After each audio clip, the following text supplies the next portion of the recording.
Simpleng ulam sa tanghalian. Hi, madiyang na adlaw. Ako pala si Anisang OFW dito sa Taiwan. And for today's video guys ay luto na naman. So luto sorry tayo for today's video at ang ulam namin ay ito lang.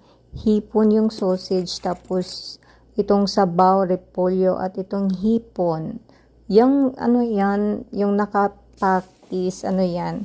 Tawag dyan yung meatballs broth. So, ang una kong niloto dito ay ang sabaw at saka itong repolyo.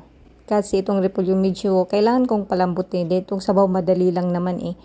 Yung ano pala, yung breast ng meatballs is nabili lang yan ni Amo. And then, itlog at meatballs lang din yung nilagay ko dyan. So, okay na yan. Di pa, napakadali lang. And then, itong repolyo is sinaluan ko ng yung kulay green yan. Nakalimutan ko anong pangalan yan. Iwan ko bang tanda ko na talaga.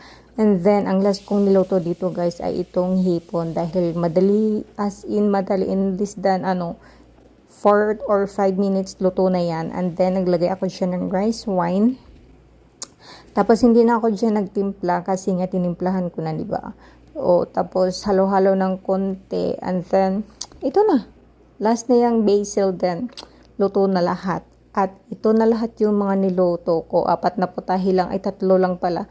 Kain po tayo.